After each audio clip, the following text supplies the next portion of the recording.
Dari Kejadian sampai Maleakhi, dari Matius sampai ke Wahyu, tak ada satupun dalil bahwa Yesus adalah Tuhan. Dia juga utusan, Ica percaya dia juga Tuhan. Jadi di sini kita berdua sama-sama percaya. Kepercayaan Ica sebagai Tuhan dan utusan Tuhan, kepercayaan saya sebagai utusan Tuhan bagi Bani Israel. Kalaulah Yesus itu benar-benar Tuhan, Islam pasti selamat. Karena Islam juga percaya dia sebagai utusan Tuhan. Karena tertulis di dalam Bible, dia juga utusan. Kan? Nah, tetapi kalau Yesus ini hanya utusan, berarti Kristen ini 50-50. Makanya Matius 7, 21, 22 kan, terakhir apa kata Yesus? Nyala kau dari hadapanku, sang pembuat kejahatan. Nah, begitu. Karena kenapa Yesus ketika dipanggil Tuhan dia tidak mau? Karena dia sendiri mengatakan aku tidak dapat berbuat apa-apa dari diriku sendiri. Begitu. Di mana ayatnya menyatakan Yesus tidak mau dipanggil Tuhan? Matius 7, 21, 22 sampai 23. Coba Ica baca. Oke, saya buka. Senangnya saya sama Ica begitu. Ica itu gini, dia bukan pendeta tapi Bibel di samping loh. Serius. Ica ini tipenya seperti Bu Santi, teman-teman. Mudah-mudahan Bu Santi malam ini hadir ya. Biar bisa ketemu sama Ica. Silakan, Ica. Bentar ya. Ya. Kita mengalir dua arah lah. Sekalian Ica mau tanya-tanya tentang Islam juga boleh. Begitu. Karena di sini kan kita sama-sama percaya Yesus. Dia kan harus dimuliakan kan.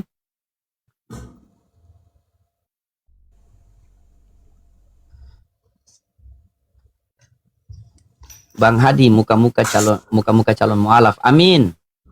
Waalaikumsalam warahmatullahi wabarakatuh. Karena setahu saya ya tidak ada penyebutan seperti itu. Tapi kalau misalkan dia mengatakan ya Tuhan, apakah engkau Tuhan? Ya jika apa namanya? Tunggu ayat di dalam firman Tuhan. Jika kamu mengatakan aku Tuhan, dan itu pernyataan, itu berbicara tentang keimanan. Nah, tapi ini coba Ica baca Matius 7, 21, 22, 23 itu. Bagaimana tanggapan Ica? Ica menjelaskan lah. Itu kan Ica, kitab Ica. Setelah itu nanti kalau Ica mau tanya tentang Islam boleh. Kalau saya bisa jawab, saya jawab. Karena ilmu keislaman saya masih di bawah sih. Sama sih, kita semua pasti cuma. Iya, makanya itu kita jadikan lintas diskusi agama ini. Kita diskusi supaya keimanan Ica di Kristen lebih tambah kuat, keimanan saya di Islam lebih tambah kuat, dan kita saling mengenal agar kita bisa mendapatkan hidayah satu sama lain gitu. Lukas berapa tadi? Matius 7, 21, 22. Matius 7, 21, 22 sampai 23. Oke, coba saya baca ya.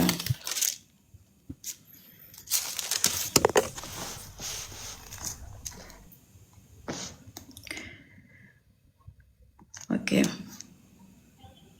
Oh. Bukan setiap orang berseru kepadaku, Tuhan, Tuhan akan masuk ke dalam kerajaan surga, melainkan orang yang melakukan kehendak Bapakku yang di surga. Pada hari terakhir banyak orang akan berseru kepadaku, Tuhan, Tuhan, bukankah kami bernubuat demi namamu dan mengusir setan demi namamu dan mengadakan banyak mujizat demi namamu juga? Pada waktu itulah aku akan berterus terang kepada mereka dan berkata, aku tidak pernah mengenal kamu. Enyahlah dari hadapanku, hai kamu yang melanggar perintah Allah. Nah, di sini kan dia timbul pertanyaan, Ca.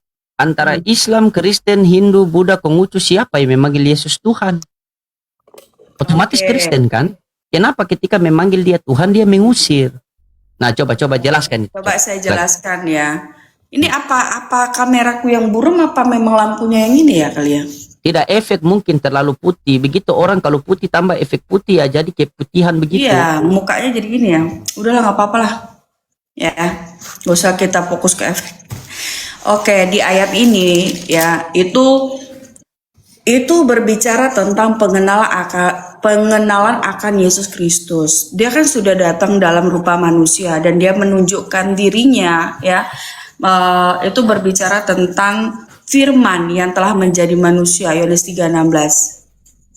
Yohanes 1:14, sorry. Nah, di sini kan di ayat sebelumnya di sini ada ayatnya ya. Dikatakan seperti ini. Waspadalah terhadap nabi-nabi palsu yang datang kepadamu dengan menyamar sebagai domba, tetapi sesungguhnya mereka adalah serigala yang buas. Nah, ini berbicara tentang nabi-nabi palsu, itu yang Iya, pertama. betul. Pengajaran kan? palsu kan? Ya, dari buahnya lah kamu akan mengenal mereka. Nah, dari buahnya lah kamu akan mengenal mereka. Nah, berbicara apakah nabi-nabi ini mengajarkan tentang kebaikan atau tidak?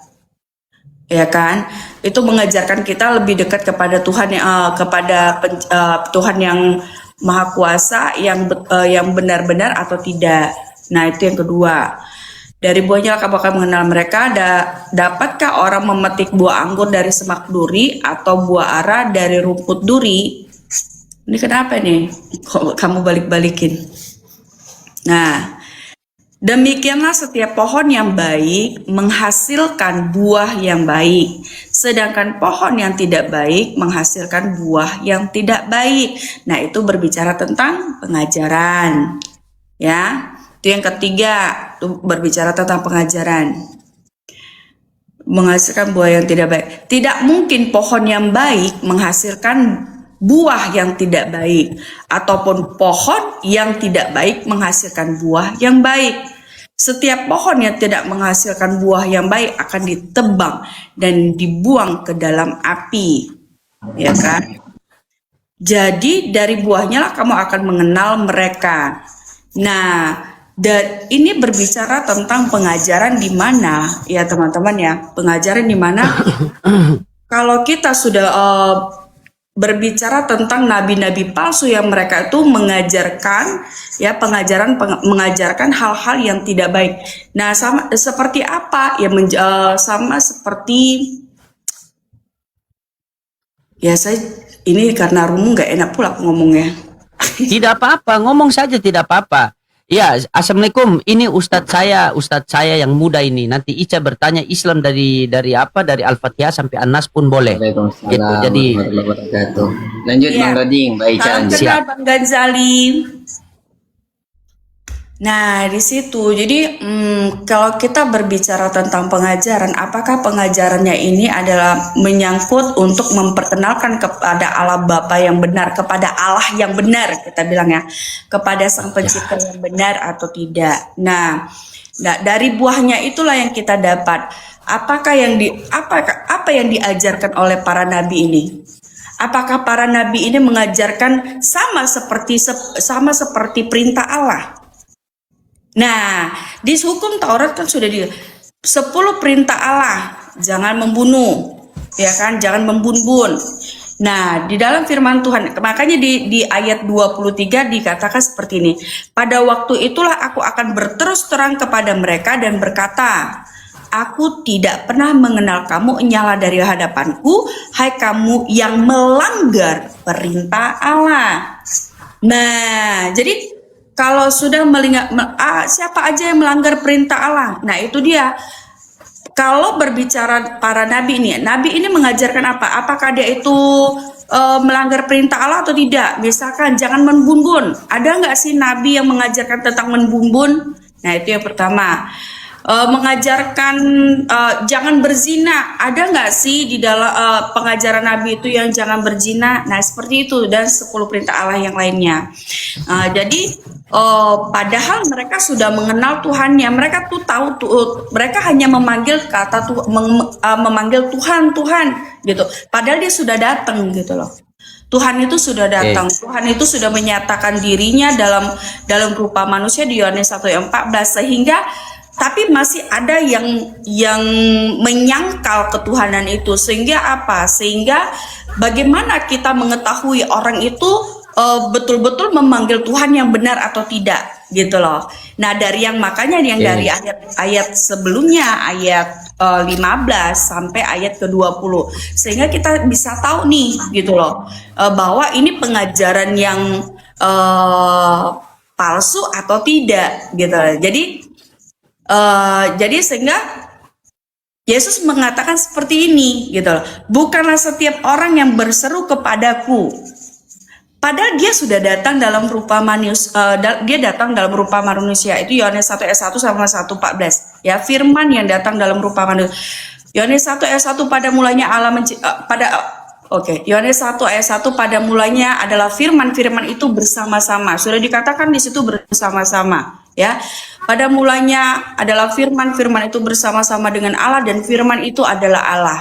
Nah, dia sudah menyatakan dirinya dan di Yohanes 1:14 firman yang telah menjadi manusia. Dia sudah menyatakan dirinya, tetapi banyak yang tidak percaya tentang keberadaannya. Sehingga apa?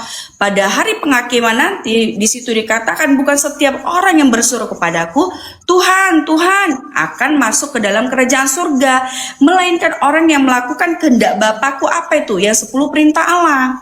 Gitu loh. Nah, melainkan orang yang melakukan kehendak Bapakku yang di surga. Pada hari terakhir banyak orang akan berseru kepadaku, Tuhan, Tuhan, bukankah kami bernubuat demi namamu? Nah itu berdoa, dia berdoa, ya Tuhan, ya Allahku.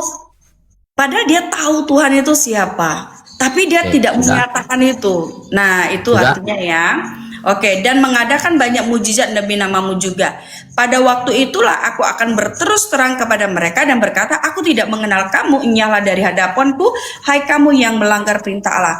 Apakah ini bisa dikatakan di luar Kristen? Bisa dikatakan ini untuk di luar dari Kristen, tetapi bisa juga dikatakan untuk orang Kristen juga. Kenapa? Karena dia itu sudah melanggar perintah Allah, seperti itu.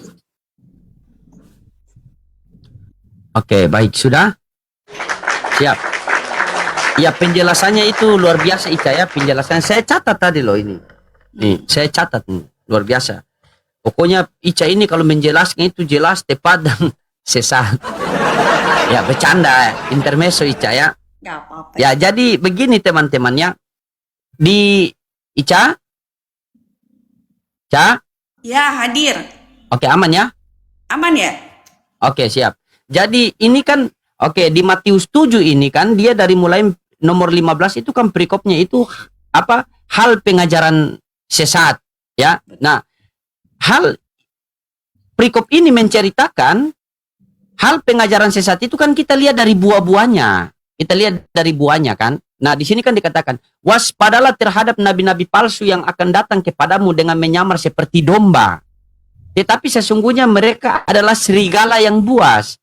Waspadalah terhadap nabi-nabi palsu yang datang kepadamu. Ini kita timbul pertanyaan. Di sini adalah merujuk kepada murid-murid Yesus. Nah, yang datang kepada murid-murid Yesus ini siapa? Paulus apa Nabi Muhammad? Nah, itu dua. Nah, kalaulah Ica punya narasi tadi bahwa dia itu adalah nabi palsu, itu adalah dia membunuh.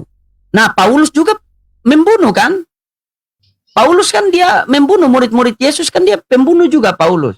Nah, tetapi poinnya di sini yang kita lihat itu, Ica, dari buahnya lah saja kita mengetahui. Buahnya itu apa? Dia yang mengajarkan bagaimana Yesus ini adalah Tuhan. Makanya di 22 itu kan Yesus mengatakan, pada hari terakhir banyak orang yang berseru kepadaku, Tuhan, Tuhan, bukankah kami bernubuat demi namamu dan mengusir setan demi namamu dan mengadakan mujizat demi namamu juga? Pada waktu itu, kata Yesus, aku harus berterus terang kepada mereka, aku tidak pernah mengenal kamu, nyala daripadaku kamu sekalian pembuat kejahatan.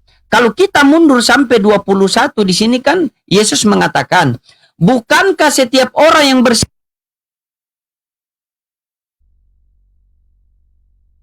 Suaranya putus.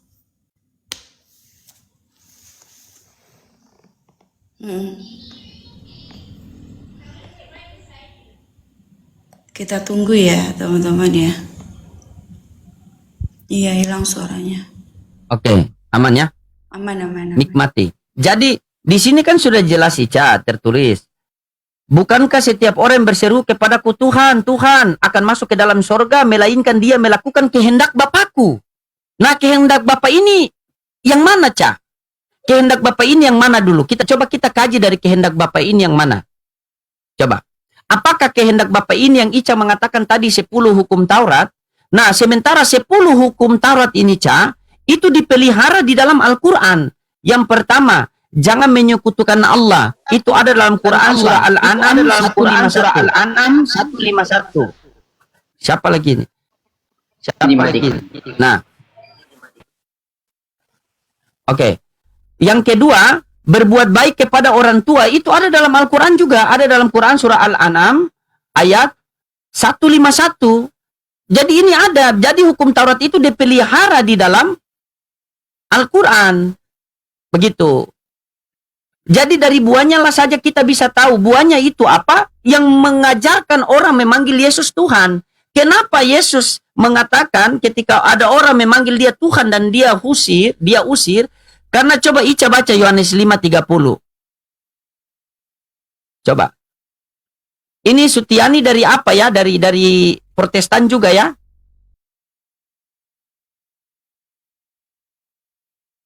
Ya, teman-teman, khusus malam ini Komal ini buat janda Kristus dulu pelayanannya. Jangan dulu ganggu ya. Oh iya. Ya, silakan. Lanjut, Ca. Coba Ica baca Yohanes 5:30, Ca. Oke, saya baca ya. Yohanes 5 ayat 30. Ya. Beginilah firman Tuhan. Aku tidak dapat berbuat apapun dari diriku sendiri. Aku menghakimi sesuai dengan apa yang aku dengar, dan penghakimanku adil, sebab aku tidak menuruti kehendakku sendiri, melainkan kehendak Dia yang mengutus aku. Coba Ica dengan Sutiani, coba fokus. Aku tidak dapat berbuat apa-apa dari diriku sendiri. Aku menghakimi sesuai yang dikehendakinya. Oke. Nah, di Yohanes 5:30 itu bercerita ada berapa keberadaan di situ, Ca. Ada berapa keberadaan situ? Oke, saya jelaskan gantian, bisa. Boleh menjelaskan. Tapi pakai data lah. Ini netizen saya senang Ica menjelaskan walaupun tidak nyambung karena mungkin kecantikan Ica yang membuat nyambung ya, teman-teman. Ya, silakan.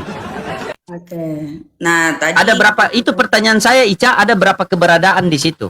Oke.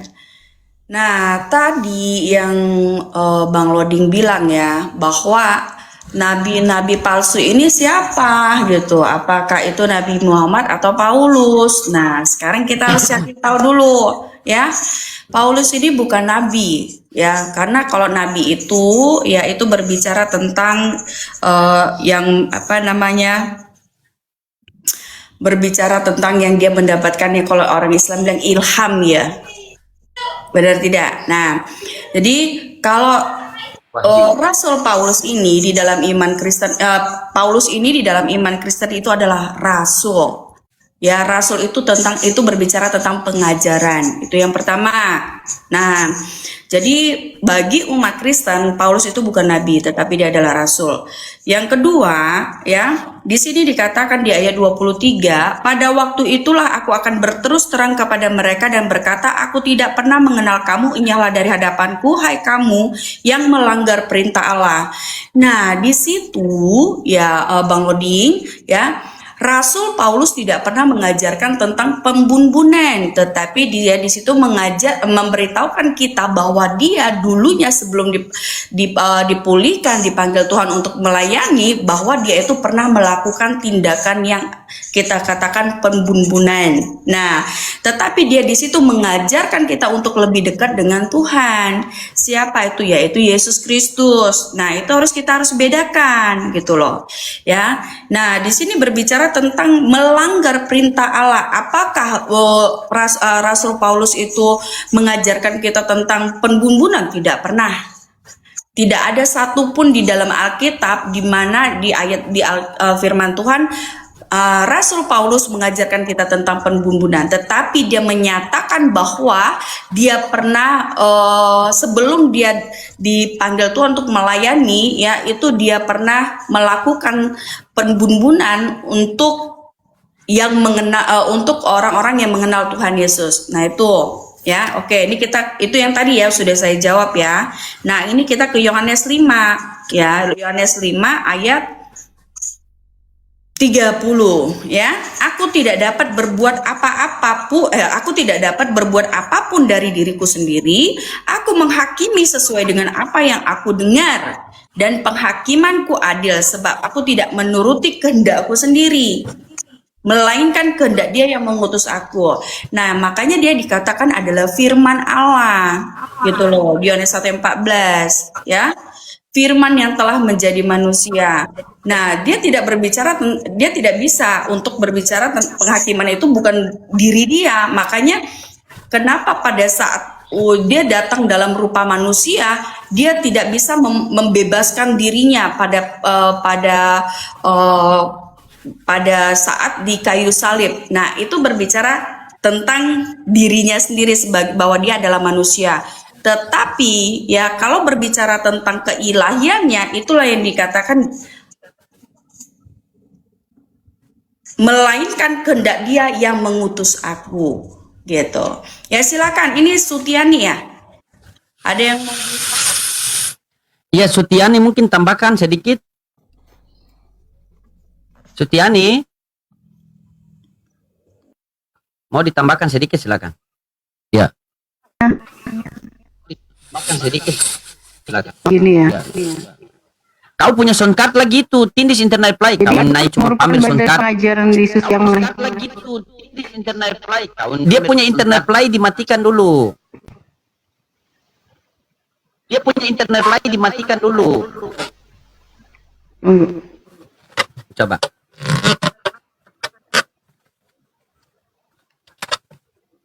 tes.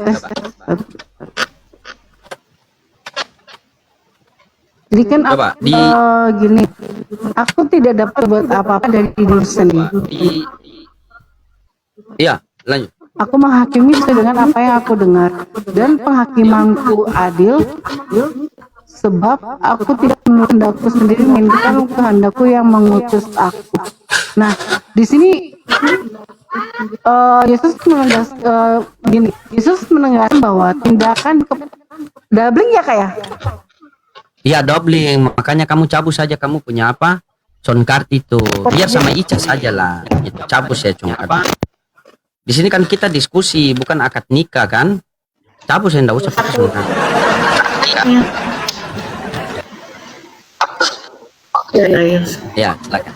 Habis ini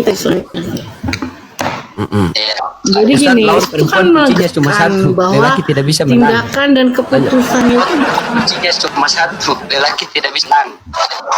bukan berdasarkan keinginan pribadinya gitu ya sebagai manusia, melainkan sepenuhnya selaras dengan kehendak Allah Bapa. Karena Yesus bertindak berdasarkan otoritas dan kehendak Bapa. Jadi hakiman yang Ia berikan adalah adil dan benar gitu.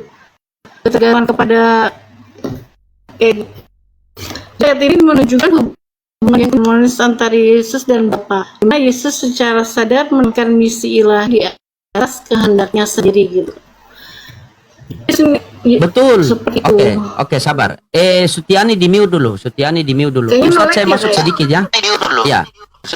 Mute dulu. Ustaz, saya masuk sedikit ya, baru apa? Nah, jadi begini. Tadi di situ kan Sutiani sudah baca latar belakang ayat itu kan, bahwa mana Yesus itu melakukan segala sesuatu itu dari perintah dari Bapaknya. Nah, Bapaknya itu siapa? Bapaknya itu berarti kita cari tahu menurut Yesus. Bapaknya itu adalah Tuhan, Lukas 4 nomor 8. Sebab ada tertulis, engkau harus menyembah Tuhan Allahmu dan hanya kepadanya lah saja engkau berbakti. Nah, tadi Ica mengatakan bahwa Rasul itu bukan Nabi. Nah, berarti Ica tidak baca di Kisah Para Rasul 13 nomor 1.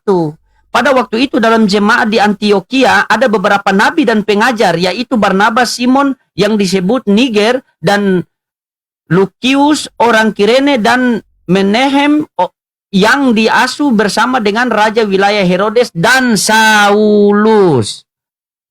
Nah, itu berarti dia nabi. Nah, tetapi yang kita fokusnya di situ pengajarannya itu bukan tentang membunuh, tidak.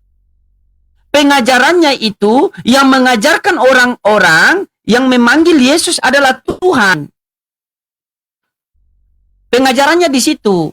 Kalau masalah membunuh, jangan terlalu mengklaim bahwa Kristen ini punya ajaran kasih sehingga dilarang membunuh. Hari ini kalau ada orang yang datang ke rumah kalian berdua untuk memperkosa kalian berdua, otomatis bapak kalian akan membunuh orang itu. Bukan berarti ajaran kasih itu diperkosa anaknya, dikasih istrinya, bukan begitu. Ajaran kasih itu, kasihilah musuhmu itu bukan di perjanjian lama dulu, nyawa ganti nyawa. Ketika kita membunuh, misalnya saya membunuh saudaranya Ica, berarti kalau mengikut hukum perjanjian lama, keluarga Ica akan balik membunuh saya. Tetapi datanglah Yesus mengatakan kasihilah musuhmu, dalam arti jikalau Ica membunuh keluarga saya, maka saya tidak bisa membunuh Ica lagi, tetapi saya akan mengasihi Ica dengan cara memproses Ica sesuai hukum yang berlaku di daerah itu. Begitu. Seluruh agama mengajarkan kasih, tapi kalau ada orang datang di rumah ngamuk-ngamuk mau perkosa anak dari istri kita, masa kita bilang, ajaran kasih kok, biarkan saja. Nggak mungkin. Tetap kita lawan dia. Makanya di dalam Al-Quran itu dikatakan apa? Perangilah orang-orang yang memerangi kamu. Jikalau dia tidak memerangi kita, buat apa kita perangi dia? Dan itu ya, bagaimana Yesus ketika memerintahkan murid-muridnya, juallah jubah itu untuk beli pedang. Untuk apa Yesus suruh menjual jubah untuk membeli pedang? Untuk berjaga-jaga ketika nanti digeruduk di Taman Getsemani. Kan itu ada, Ica baca kan? Jadi ajaran kasih itu, Ica, bukan, jangan terlalu fokus di membunuh. Semua orang bisa jadi membunuh. Kalau dalam keadaan yang tertentu. Ya, begitu. Ica jalan dengan Bapak Ica. Bapak Ica pegang pedang. Datanglah pemuda 2 orang. Kan, mau memperkosa Ica. Bapak Ica akan melakukan semampu dia untuk melindungi Ica agar tidak bisa diperkosa dengan membunuh mereka. Begitu. Jadi ada hal-hal yang tertentu. Nah, yang kita kembali ke Matius 7 nomor 15 sampai hilang. 15 sampai hilang. Sorry. Hilang. Nomor sudah nyerah dia Ica ya. Semoga Ica masih bisa bertahan ya. Nah, kita kembali ke sini, Ica. Bukan nyerah, iya. dia lagi babbling kali. Oh, mungkin signal ya. Nah, kita kembali ke sini, Ica. Ini mengadakan bahwa Ica, ini dari buah-buahnya kita lihat. Apa buahnya itu? Yaitu dia mengajarkan untuk memanggil Yesus Tuhan. Nah, contoh. Silakan Ustadz masuk sedikit bagaimana ketika Nabi Isa itu ditanya ketika Allah Subhanahu wa taala mengatakan, "Apakah kamu mengatakan bahwa kamu dan ibumu adalah Tuhan?" Kan? Nah, itu ada. Ya, silakan Ustadz masuk sedikit. Sekalian Ica bertanya-tanya lah tentang Islam, Ica, daripada kita putar-putar di Matius 7 ini. Itu jadi gini, kan di dalam Al-Quran itu disebutkan gini Kaca. Wa idh qala rabbuka li Isa bin Maryam a anta qulta lin-nasi ittakhiduni wa ummiya ilahaini min dunillah qala subhanaka ma yakunu li an aqula ma laysa li bihaq in kuntu qultuhu faqad alimtah ta'lamu ma fi nafsi wa la a'lamu ma fi nafsik innaka anta 'allamul ghuyub. Jadi kan ketika itu sebenarnya kan Nabi Isa ini kan Yesus itu sendiri kalau dalam perspektif Islam ya. Tapi dalam arti dalam tanda kutip Yesus yang enggak disalib tapi Yesus yang diselamatkan. Nah, di situ ketika itu Allah Subhanahu wa taala berbicara, bertanya kepada Yesus, kepada Nabi Isa, "Hei Isa, apakah engkau memerintahkan kepada Bani Israel untuk menyembah dirimu dan Maryam?" Maka bagaimana ketika itu jawaban Nabi Isa alaihissalam atau Yesus? Kata Nabi Isa, "Subhanaka ma yakunu li an aqula ma laysa li bihaq." Maha suci Allah daripada aku mengatakan hal demikian. In kuntu qultuhu faqad alimtah. Andai kata aku mengatakan demikian, maka engkau Maha mengetahui. Innaka anta 'allamul ghuyub. Sesungguhnya engkau adalah zat yang Maha mengetahui hal-hal yang gaib. Artinya apa? Artinya kita tidak akan pernah menemukan baik dalam ayat Al-Quran ataupun dalam Alkitab yang kemudian Yesus mengajarkan kepada Bani Israel untuk menyembah dirinya. Makanya kan kemudian semua ayat-ayat dalam Alkitab yang kemudian mengajarkan penyembahan kepada Yesus itu semua ayat-ayat di dalam Alkitab yang tidak ada satupun murid daripada Yesus mengajarkan untuk menyembah kepada Yesus. Sekarang coba Mbak Ica, saya mau tanya ke Kak Ica, ada nggak satu saja ayat dalam Alkitab daripada murid Yesus ataupun daripada Yesus sendiri yang menyerukan untuk menyembah dirinya? Silahkan Kak Ica. Silakan masuk Ica. Iya, buat teman-teman yang di YouTube dikencangkan like-like-nya ya. Yang nonton 500 Soalnya kan ribu, gini, tapi like-like-nya nggak ada ceritanya seorang penguasa itu atau seorang Tuhan, tapi dia tidak memiliki kekuasaan yang penuh. Makanya kan dalam Al-Quran disebutkan berkali-kali bahwasanya tidak ada ceritanya Tuhan itu dua, nggak ada ceritanya Tuhan itu tiga, Tuhan itu satu. Kenapa? Karena ketika Tuhan lebih dari satu, maka akan meniscayakan lemah salah satunya. Seperti semisal nih di dalam, kalau andai kata dikatakan Yesus sebagai seorang Tuhan, maka bagaimana Yesus mengatakan di dalam Matius 28 ayat 18? Kata Yesus, "Kepadaku telah diberikan segala kuasa di sorga dan di bumi." Artinya apa? Artinya kekuasaan itu bukan murni daripada Yesus. Andai kata Yesus Tuhan, maka kuasaan murni daripada dirinya sendiri, bukan daripada Allah Bapa. Artinya apa di sini? Artinya kekuasaan penuh, kekuasaan absolut itu daripada Tuhan Bapa. Kemudian diberikanlah kepada Yesus sehingga dia bisa menghidupkan orang mati, kemudian menyembuhkan orang yang sakit dan lain sebagainya. Silakan Kak Ica. Oke, terima kasih Bang Gozali ya. Nah, kalau misalkan Bang Gozali ya itu menyamakan Yesus Kristus dengan Nabi Isa, mungkin kita sudah tahu ya kalau kita mengikuti sejarah dan garis keturunan ya, bahwa Nabi Isa itu bukanlah Tuhan Yesus gitu loh. Karena kalau bilang bahwa Nabi Isa itu adalah Yesus ya, sejarah yang di mana yang menyatakan itu? Pasti hanya umat Islam saja. Ya sudah. Kalau Mbak Ica nggak menerima kalau Yesus sama dengan Isa, silahkan buktikan akan perintah Yesus untuk menyembah dirinya atau murid-murid Yesus menyembah kepada dirinya. Silahkan. Bukan Paulus ya, murid-murid Yesus. Silahkan. Oke. Kalau kita itu ada ya di dalam firman Tuhan, Allah sendiri yang menyatakan, "Inilah anak yang kukasihi, kepadanya lah aku berkenan." Nah, itu berbicara tentang apa?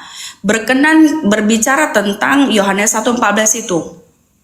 Nah, ya, makanya pada saat Allah mengatakan seperti itu pada saat Tuhan Yesus dibaptis ya oleh Yohanes, itu berbicara tentang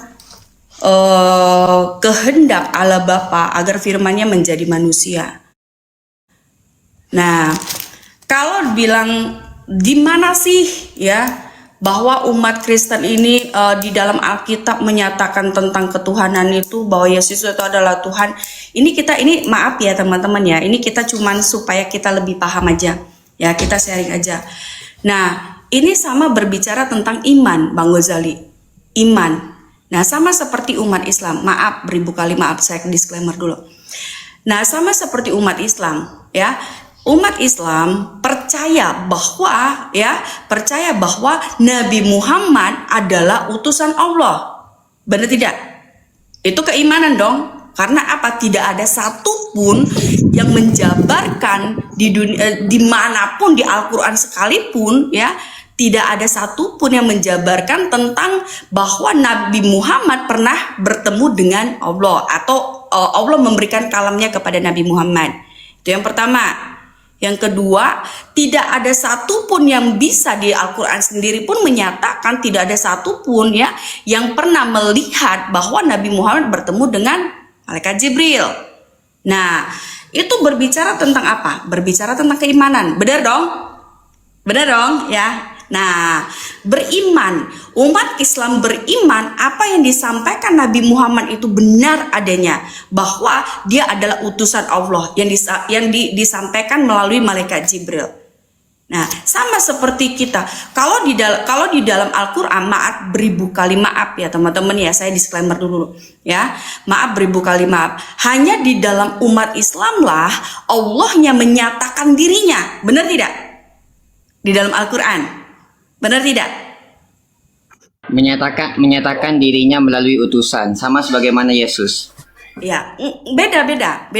Gini, kalau di dalam Al-Quran hanya Allah lah yang menyatakan dirinya kepada ini dalam iman Bang Gozali ya. Tapi saya disclaimer lagi gitu kan. Di sini kita berbicara tentang iman ya. Di dalam iman Islam ya, di dalam iman saudara kita Islam ya, saudara kami Islam ya, bahwa hanya Allah sajalah yang menyatakan dirinya ya, dirinya menyatakan akulah Allah, sembahlah aku. Hanya di dalam iman Islam yang menyatakan dirinya melalui malaikat Jibril ya, dan disampaikan kepada Nabi Muhammad. Dan pengikut para Nabi Muhammad percaya apa yang disampaikan oleh Nabi Muhammad. Benar tidak? Nah, kalau di dalam iman kami ya, orang Kristen ya, itu Tuhan itu hanya pada saat Allah menyampaikan bahwa inilah anak yang kukasihi, kepadanya aku berkenan, itu banyak sekali yang menyaksikan ya. Nah, pada saat Allah menyatakan itu dalam tentang kesaksian tentang anaknya yang tunggal itu, bahwa dialah yang berkenan ya. Nah, itu banyak yang menyaksikan. Itu yang pertama. Kedua ya, berbicara tentang keimanan. Yesus datang tidak pernah mengatakan sembahlah aku, tetapi hanya iblislah yang menyatakan sembahlah aku, gitu loh. Nah, ini iman Kristen ya, maaf ya teman-teman ya, ini iman Kristen. Saya menyampaikan tentang Alkitab, gitu ya. Nah, di dalam Alkitab hanya iblislah yang menyampaikan sembahlah aku. Kenapa pada saat itu iblis mengatakan sembahlah aku? Padahal itu pada saat Yesus itu dicobai ya. Nah, iblis menginginkan dia disembah, sehingga pada saat kalau kita berbicara ini nih, kita kembali lagi kepada keimanan. Nah, di dalam iman Kristen hanya iblis yang menyatakan sembahlah aku, tetapi kalau Tuhan, dia tidak akan menyatakan sembahlah aku, tetapi dia tujuannya apa ke dunia? Tujuan Yesus Kristus datang untuk menyatakan dirinya, untuk memperkenalkan Allah Bapa ini, memperkenalkan Allah Bapa yang dituliskan di Perjanjian Lama, supaya kita percaya bahwa hanya ada satu Allah saja, yaitu Allah Bapa, dan hanya ada satu Tuhan saja, yaitu Yesus Kristus. Itu sudah dikatakan di dalam Alkitab ya. Hanya ada satu Bapa, yaitu Allah Bapa, hanya ada satu Tuhan, yaitu Yesus Kristus. Dan itu sudah pernyataan dari siapa? Muridnya. Kalau misalkan tidak pernyataan, tidak akan mungkin dituliskan di dalam Alkitab. Nah, sehingga itu kita berbicara tentang keimanan, gitu loh. Keimanan kami ya, dia datang dalam rupa manusia sehingga menyatakan tentang pengajaran, menyatakan tentang dirinya, sehingga kami percaya, gitu loh. Sampai ada yang menyatakan, kamu adalah Tuhan. Jika kamu mengatakan aku Tuhan dan Guru, ya benar apa katamu. Itu berbicara tentang keimanan, dan dia menyampaikan itu juga, gitu loh. Nah, di sini paham ya, ini berbicara tentang keimanan. Ya, bisa saya tanggapi? Oke. Nah, lanjut. Silakan. Oke, sebenarnya ya ini saya catat di sini. Tadi Kak Ica mengutip dari Matius 3 ayat 17, bahwasanya di situ dikatakan lalu terdengarlah suara dari surga yang mengatakan, inilah anakku yang kukasihi, kepadanya lah aku berkenan. Ini kaitannya dengan apa? Kaitannya dengan KPR 3 ayat 13. Lihatlah, itu hambaku yang kupilih, hambaku bukan Tuhanku. Lihatlah, itu hambaku yang kupilih, yang kukasihi, yang kepadanya jiwaku berkenan. Hambaku, Tuhan Bapa, Tuhan Allah mengatakan Yesus sebagai seorang hamba di dalam KPR 3 ayat 13, kaitan daripada Matius 3 ayat 17. Kemudian perihal bahwasanya Nabi Muhammad tidak pernah bertemu dengan Allah Subhanahu wa taala, kemudian Nabi Muhammad tidak pernah menyatakan akan keilahian Allah Subhanahu wa taala, itu klaim yang salah. Kenapa? Karena kita akan menemukan banyak sekali hadis di mana Nabi Muhammad menyatakan bahwa Allah sebagai Tuhan. Di dalam surat Asy-Syura ayat 51, Allah Subhanahu wa taala berfirman, bisa dilihat. Nih, saya kutip, saya liatin aja. Bisa dikecilin nggak? Coba lihat.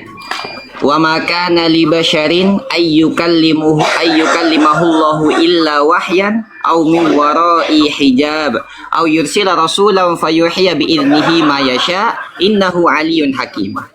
bahwa tidak mungkin bagi seseorang untuk diajak berbicara langsung oleh Allah kecuali dengan perantara wahyu, ceter, dari belakang tabir atau dengan mengirim utusan para malaikat lalu mewahyukan kepadanya dengan izinnya apa yang dia kehendaki, sesungguhnya dia maha tinggi lagi maha bijaksana. Nah, sekarang ketika Kak Ica tadi bilang bahwasanya nggak ada kemudian Allah itu menyatakan akan dirinya kecuali daripada dirinya sendiri, tidak melalui malaikat, tidak melalui nabi, itu adalah salah. Kenapa? Karena dalam Asyura sendiri dikatakan tidak ada. Perhatikan, saya pelan-pelan bacanya biar paham.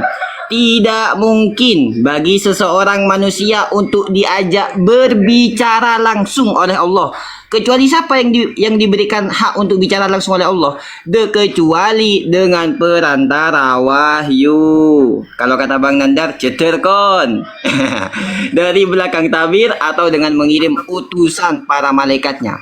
Nah, sekarang pertanyaan saya Kak Ica, di mana statement Kak Ica yang mengatakan bahwa Allah itu menyatakan tentang dirinya tanpa ada perantara para nabi ataupun para malaikat? Silahkan.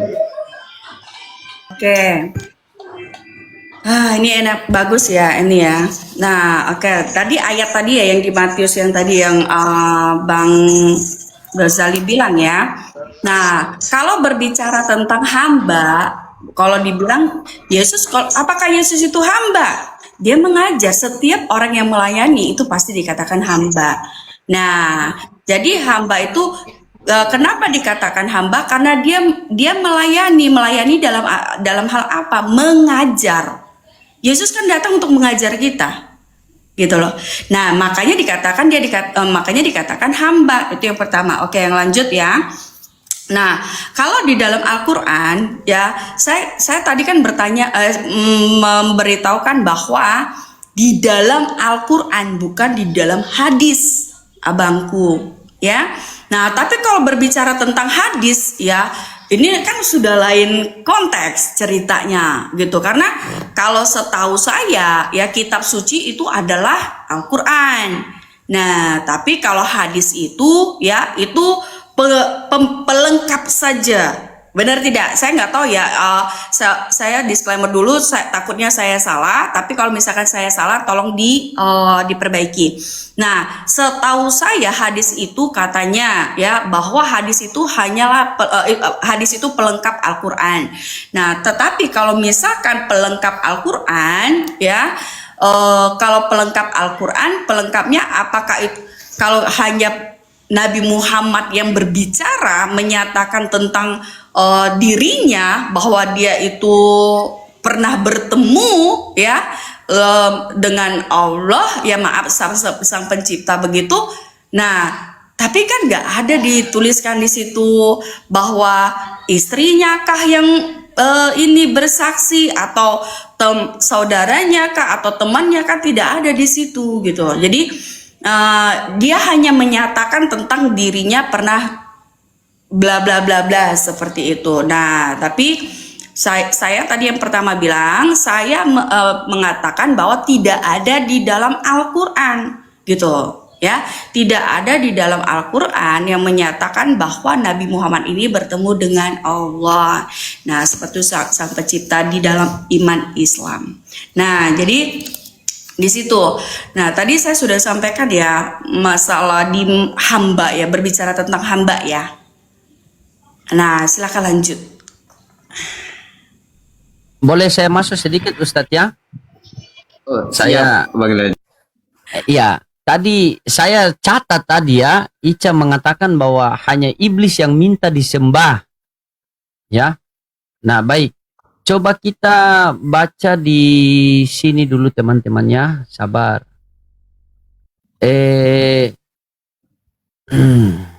Sabar ya. Nah, kita baca di sini. Lewat wahyu, wahyu itu bukan perantara, wahyu itu berbicara ilham. Iya, begini Cak ya. Oke, nah, lanjut. Di sini saya tampilkan data dulu. Ya, biar kita pakai data. Nah, di sini Ica dikatakan di dalam Ibrani 1 nomor 2 dikatakan apa? Setelah pada zaman dahulu Allah berulang kali dan dengan dan dalam perbagian cara berbicara kepada nenek moyang kita dengan perantara nabi-nabi. Jadi makanya tadi Al-Quran mengatakan bahwa Allah itu berbicara itu melalui pelantaraannya. Bukan dia langsung berbicara, karena tidak ada yang bisa berkomunikasi langsung dengan Allah melalui pelantaraannya. Maka zaman akhir ini ia telah berbicara kepada kita dengan perantara anaknya. Jadi di zaman dulu itu Allah Tuhan kalau berbicara itu melalui perantara para nabi. Nah, baru Ica mengatakan bahwa tidak ada Tuhan itu minta disembah itu iblis. Berarti di sini iblis dong. Ca. Nah, Oke, saya baca ya. ini Saya baca di ya. dalam Oke. Ya, sabar. Di dalam Keluaran 20 nomor 1 sampai 3, lalu Allah berbicara dan inilah kata-katanya. Aku Tuhan Allahmu yang membawa kamu keluar dari Mesir, tempat kamu diperbudak. Jangan menyembah Tuhan-Tuhan lain, sembahlah aku saja. Jederkon. Sembahlah aku saja. Tidak mungkin iblis dong. Oke, Kan? lanjut. Tidak mungkin iblis, kan sembahlah aku saja. Nah, Oke. sama juga, Ca. Makanya itu saya sampaikan. Ya, kalau Anda mengatakan bahwa beda. iya, sabar dulu. Lanjut. Kan kita gantian. Ya, Gantian. maaf. Nah, Ica mengatakan bahwa yang saya minta itu hadis, bukan Al-Quran. Ica, kami orang Islam itu, Rasulullah Shallallahu Alaihi Wasallam ketika sebelum beliau meninggal, beliau mengatakan, aku tinggalkan kalian dua perkara. Apabila kalian berpegang kedua-duanya, maka kalian tidak akan tersesat. Jadi tidak boleh Ica membatasi kita untuk mengambil dalil dari mana. Kalau Ica mengatakan bahwa, oh berarti itu kan, hadis itu kan perkataan Nabi Muhammad atau karangan Nabi Muhammad. Kalau Ica berbicara begitu, bagaimana dengan ini, Ica? Kitab Injil karangan Matius. Dulu karangan loh. Berarti ini karangan semua. Berarti ini tidak sepantas mau dibandingkan dengan Al-Quran. Bagusnya sepantas dibandingkan dengan hadis. Tapi kalau diuji, hadis lebih sahih daripada ini. Nih, saya kasih dekat. Injil karangan Markus. Injil karangan Matius. Nah. Coba. Silakan, Ustadz. Masuk sedikit, Ustadz. Ditanggapi yang tadi. Lanjut. Ya masuk ya. Tadi Kak Ica sempat mengutip Yohanes 13 ayat 13. Kamu menyebut aku guru dan Tuhan, dan katamu itu tepat. Sebab memang akulah guru dan Tuhan. Nah, itu banyak tadi di bawah yang komen, wah itu terjemahannya salah. Dilihat di sini Kak Ica. Ya. Yohanes 13 ayat 13. Di sini dikatakan gimana? You call me teacher and Lord and rightly so because I'm. Artinya apa? Di sini di dalam Yohanes 13 ayat 13 disebutkan dengan kata Lord atau Kyrios. Lord atau Kyrios itu artinya Tuhan Kak Ica, bukan Tuhan. Lord atau Kyrios itu artinya Tuhan, bukan Tuhan. Jadi di sini kesalahannya bukan pada Alkitabnya, melainkan kepada terjemahannya. Jadi menerjemahkan Kyrios kepada Tuhan itu adalah kesalahan yang fatal. Itu pertama Kak Ica. Kemudian seputar bahwasannya Al-Quran dan hadis itu adalah pegangan. Hadis itu bukanlah kitab suci. Perhatikan Kak Ica. Para ulama mengatakan para ulama ketika menjelaskan tentang hadis, bagaimana kata mereka? Al-hadis wahyu asani. Hadis itu adalah wahyu kedua ba'dal Quran. Kenapa para ulama mengatakan hadis adalah wahyu kedua setelah Al-Quran? Karena Allah Subhanahu wa taala berfirman bagaimana? Atiullaha wa atiur rasula wa ulil amri minkum. Itu di dalam surat An-Nisa ayat 59. Ya ayyuhalladzina amanu atiullaha wa atiur rasula wa ulil amri minkum. Hai orang-orang yang beriman, taatlah kepada Allah, taatlah kepada Rasulnya. Artinya apa? perintah, pekerjaan, pengakuan dari Nabi yang ada di dalam hadis baik Sahih Bukhari, Sahih Muslim dan lainnya itu merupakan wahyu kedua setelah Al-Quran. Di mana dalilnya? Ada di dalam surat An-Najm ayat ketiga dan ayat keempat. Wa ma yantiqu 'anil hawa in huwa illa wahyu yuha. Tidaklah Nabi mengatakan sesuai hawa nafsunya, melainkan ia adalah wahyu yang Allah wahyukan.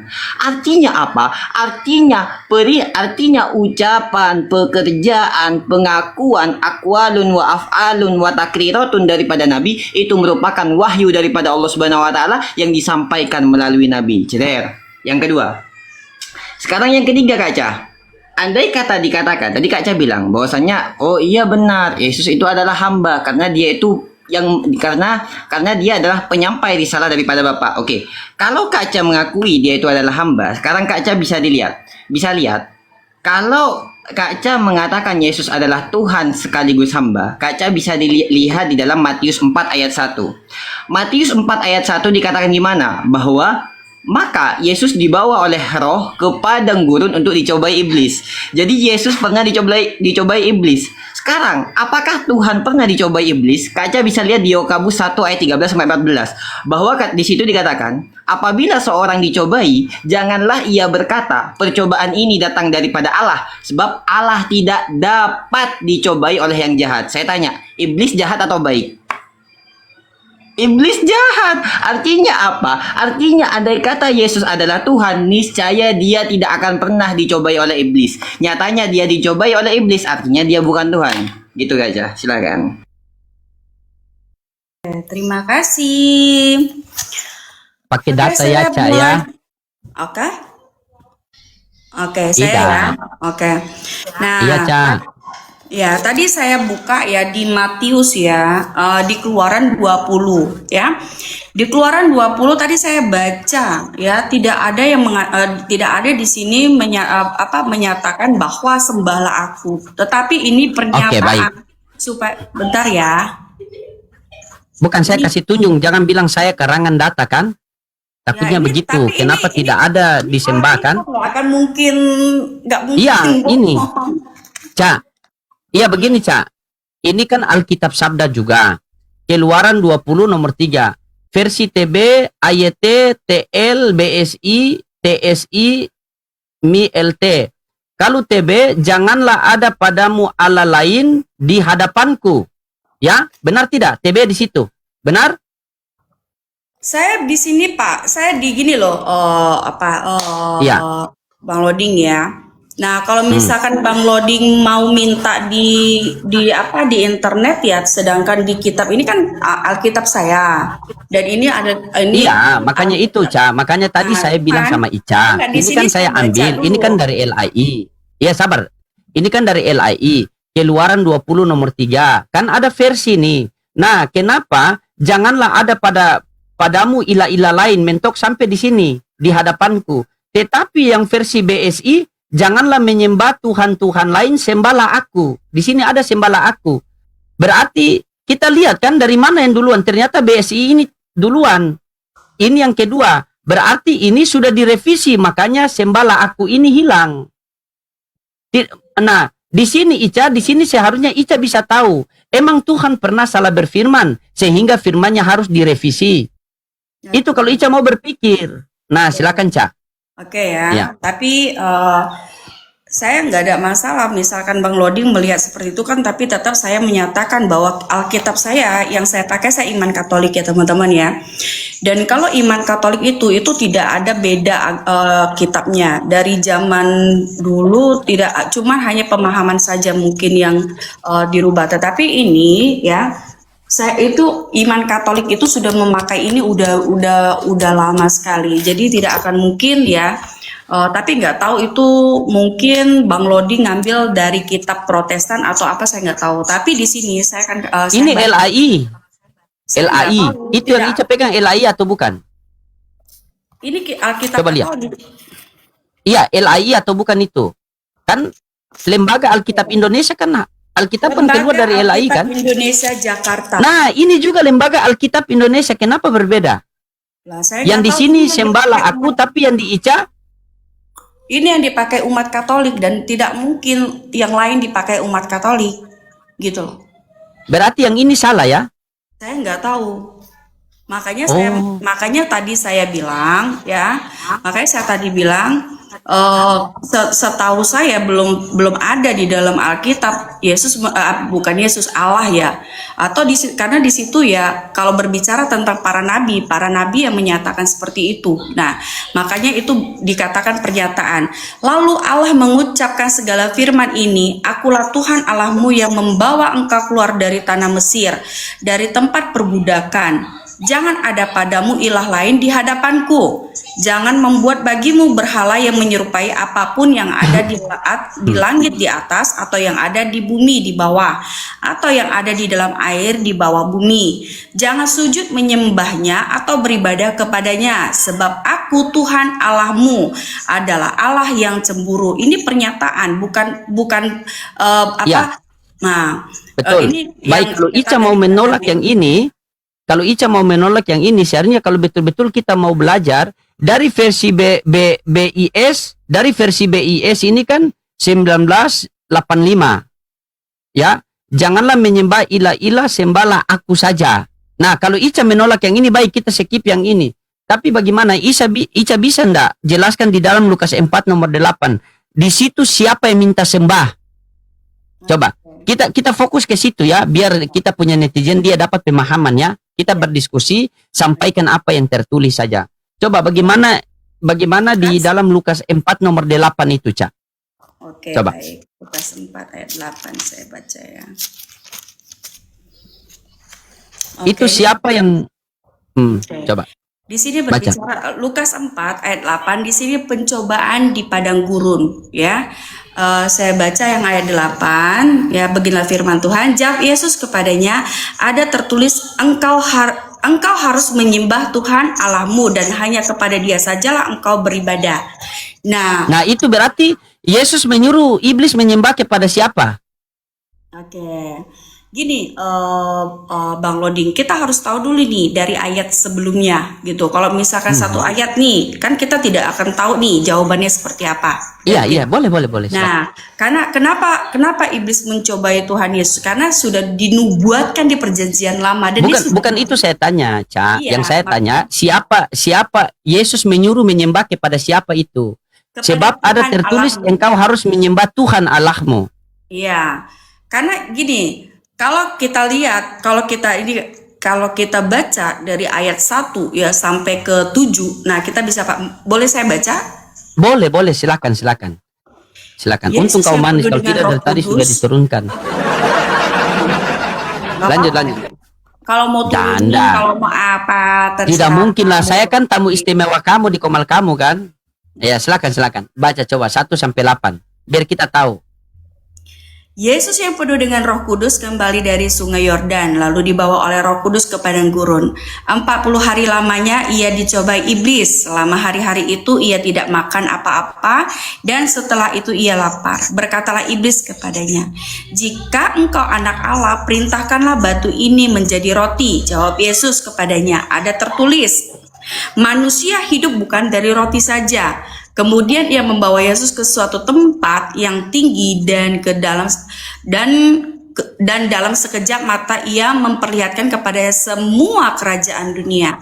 Kata iblis kepadanya, segala kuasa itu serta kemuliaannya akan kuberikan kepadamu, sebab semuanya itu telah diserahkan kepadaku dan aku memberikannya kepada siapa saja yang ku kehendaki. Karena itu, jikalau engkau menyembah aku, nah ini yang tadi yang saya sampaikan, hanya iblis yang minta disembah, gitu ya. Iya, betul. Nah, kehendaki, karena itu jikalau engkau menyembah aku, seluruhnya akan menjadi milikmu. Jawab Yesus kepadanya, ada tertulis, engkau harus menyembah Tuhan Allahmu dan hanya kepada Dia sajalah engkau beribadah. Nah, sama Itu seperti yang berkata siapa, Cak? Yesus sendiri. Yesus berkata kepada iblis, sembah siapa? Tuhan Allahmu, Tuhan Allah itu merujuk kepada siapa? kepada dirinya dan Allah Bapa. Berarti Yesus minta disembah iblis dong. Tidak minta disembah. Kan itu tadi bilang. Ica kan bilang sendiri tadi. Siapa yang meminta menyembah? Tidak ada di situ minta disembah, tetapi menyatakan bahwa jika kan di sini sudah dikatakan di ayat 7, karena itu jika engkau menyembah aku, seluruhnya akan menjadi milikmu. Itu Nah, iblis minta sembah itu kan? Itu iblis minta sembah. Oke. Di sini iblis menginginkan dia disembah. Ya, Iya, ini betul. kita berbicara. Iblis menginginkan bahwa Yesus dia menyembah disembah. kepadanya. Seluruh dunia akan diberikan kan? Ya. Benar tidak? Oke. Nah, baca Oke. seterusnya. Oke. Iblis meminta dia disembah. Ya, menginginkan Tuhan Yesus menyembah iblis. Tetapi Iya, di betul. situ memberikan pernyataan. Dia bukan minta disembah. Kalau misalkan diminta disembah, kamu harus menyembah aku. Nah, itu sembahlah aku, tetapi tidak. Tapi menyuruh Menegaskan untuk apa? Supaya dia menyembah Tuhan Allahmu. Tuhan Allah itu merujuk kepada siapa? Yesus dan Allah Bapa. Yes. Oke. Oke, gini, Odin. Kalau misalkan kamu lebih ini ya, lebih memahami ya tentang ayat ini ya, pasti kamu dapat. Karena apa? Kita harus bisa bedakan. Kalau misalkan iblis ya, sembahlah aku. Nah, itu berbicara tentang dia meminta Iya, untuk Ica. disembah. Tetapi Begini, memberikan Ica, ya. pernyataan itu berbeda meminta untuk dia disembah. Coba Ica baca baik-baik. Ada kejanggalan yang Ica lewati di situ. Coba kalau Ica pernah sekolah bahasa Indonesia yang baik dan Oke. benar, coba Ica baca baik-baik. Coba. Ya. Sebab ada tertulis. Sebab ya, oke. Jawab Yesus kepadanya, ada tertulis, engkau harus menyembah Tuhan Allahmu dan hanya kepada Dia sajalah engkau beribadah. Dan hanya kepada Dia saja. Dia itu siapa? Itu merujuk kepada ayat Tuhan Allah. Ya, berarti Yesus memerintahkan untuk menyembah kepada siapa? Ya, memang iblis harus sembah Tuhan Allah dong. Iya, kalau iblis saja Yesus perintahkan menyembah Tuhan Allah, kenapa Ica tidak menyembah Tuhan Allah? Ya, kami menyembah Tuhan Allah. Berarti bukan Yesus. Tuhan kami Yesus Kristus dan Allah kami Allah Bapa. Berarti ada berapa Tuhan? Satu. Yang mana? Yesus apa Allah Bapa? Yesus Kristus. Bukan Allah Bapa. Allah Bapa itu adalah sang sumbernya. Iya, sang sumber itu Tuhan juga. Tuhan. Tuhan. Allah Bapa juga Tuhan, Yesus juga Tuhan, betul? Ya. Berarti ada berapa Tuhan? Satu, maka di Yohanes 1 ayat 1 dikatakan di situ bersama-sama. Coba, oke. Pada mulanya adalah firman itu bersama-sama dengan Allah dan firman itu adalah Allah. Coba fokus di Yohanes 1 ayat 14. Kalau Ica bisa baca dan bisa berpikir dengan akal sehat, Yohanes 1 ayat 14. Oke, Coba. saya baca ya. Biar supaya Kita kasih lolos sini dulu Ustadz ya. Kasihan dia. Soalnya ini kawan baik saya Ustadz. Biasa dia diskusi sama saya di tempat dia. Saya paling senang Itu. sama si Loading karena dia mau berdiskusi. Diskusinya itu Iya. ibaratkan kita di sini bukan untuk mencari siapa yang benar atau siapa yang salah, tetapi kita mengedukasi tentang keimanan gitu. Supaya Tapi apa? itu Yohanes 1 ayat 14 tambah dijebak sama Bang Loading itu Kak Ica. coba. Di sini dikatakan ya di Yohanes 1 ayat 1. Nah, pada mulanya sudah ada firman. Firman itu bersama dengan Allah. Nah, sudah dikatakan bersama dengan Allah. Nah, firman itu adalah bersama dengan Allah. Mana? Dan firman adalah Allah. Nah, kalau kita mengatakan firman itu bersama-sama dengan Allah, berarti apa? Allah firman ini Ya, saya sudah paham itu, Cak. Di 14-nya yang sudah saya paham tidak ya? paham. 14 yang saya belum paham. Coba. Ya, jadi kalau kita berpikir secara logika kita, ya, kalau kita berpikir secara logika kita, sudah dikatakan bersama-sama bagian dari Allah, apakah itu ada dua? Iya, coba baca dulu. Iya, Nah. itu ada satu, tetap satu, itu satu. Oke. Ya, suara saya adalah saya kan? Oke, di Yohanes 1 ayat 14-nya, firman itu telah menjadi manusia dan tinggal di antara kita, dan kita telah melihat kemuliaannya, yaitu kemuliaan sebagai anak tunggal Bapa, penuh anugerah dan kebenaran. Nah, Oke, Pak, sabar. ya. Saya punya kata-kata. Benar tidak? Ah, Saya punya kata-kata. Ya, kata-kata nih. Ketika saya mengatakan rokok atau saya mengatakan pulpen dan dengan izin Tuhan kata-kata saya menjadi pulpen. Apakah pulpen ini adalah loading atau pulpen ini bagian daripada loading? oke. Saya jawab ya. Iya, pulpen ini adalah loading atau bagian daripada loading? Oke. Gini, kalau misalkan loading mau bernarasi tentang pulpen, saya akan ambil kita berbicara tentang pulpen. Ya. Iya, begini Ica, begini analogi saya. Coba Ica jawab dengan tegas, nanti baru Ica punya waktu. Saya punya kata-kata. Ketika saya mengatakan pulpen dan kata-kata saya itu hasilnya jadi pulpen, apakah pulpen ini loading atau bagian daripada loading? Apakah pulpen ini itu sudah beda ininya konteksnya loading? Iya, bukan. Karena memang sudah beda konteks. Pada mulanya adalah firman, firman itu bersama-sama dengan Allah dan firman itu adalah Allah. Nah, oke. Kenapa dikatakan firman itu adalah Allah? Karena firman belum jadi manusia. Tetapi jikalau ketika firman sudah menjadi manusia, Allah Bapa menjadi manusia atau tidak? Ica. Bukan Allah Bapa yang menjadi manusia, tetapi Bukan Allah Bapa menjadi manusia, tetapi firman Allah Bapa yang menjadi manusia. Benar? betul. Nah, berarti di situ ada dua keberadaan. Keberadaan firman Bapa yang sudah menjadi manusia yang terlihat dan keberadaan Allah Bapa yang tidak terlihat. Benar? Oke.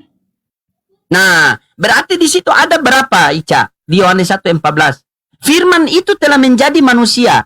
Allah Bapa tidak dilihat. Yohanes 1:18. Tidak ada seorang pun yang dapat melihat Allah, melainkan anaknya yang tunggal. Anaknya yang tunggal itu Yesus, yang awalnya firman itu kan? Ya. Benar tidak? Oke. Nah, Yang firman itu telah menjadi manusia dan diam di antara kita dan kita telah melihat kemuliaannya, kemuliaan yang diberikan kepadanya.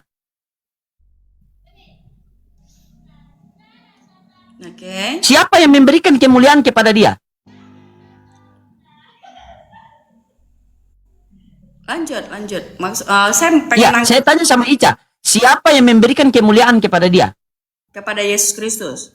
Iya. Allah Bapa.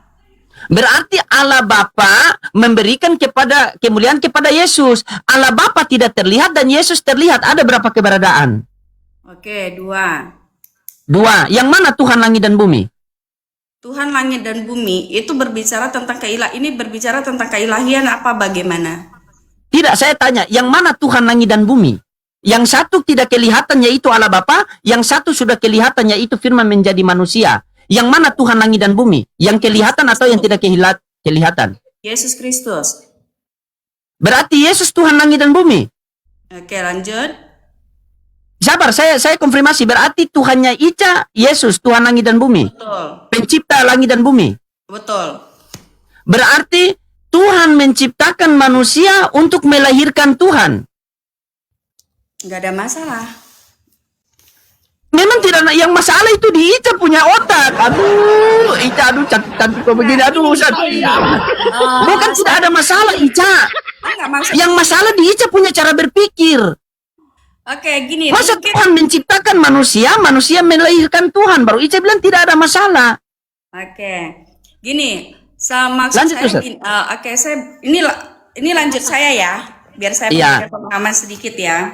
Oke, nah kalau kita berbicara tentang firman Allah ini apa sih? Itu kita bisa buka di Kejadian, ya. Kejadian itu berbicara tentang apa? Awal penciptaan, ya.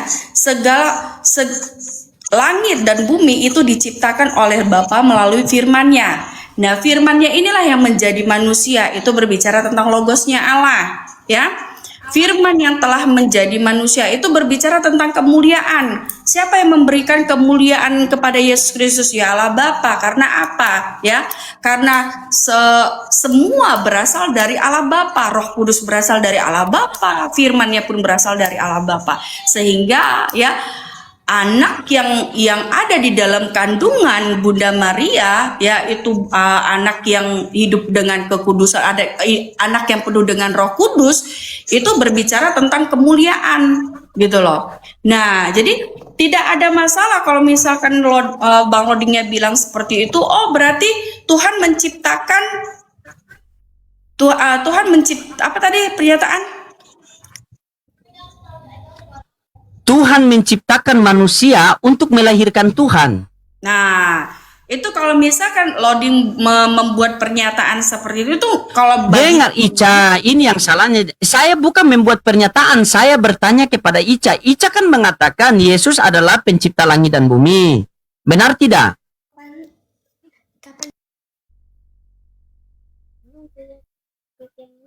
Ya, biar dulu. Aduh, jangan, iyo ambil cepat.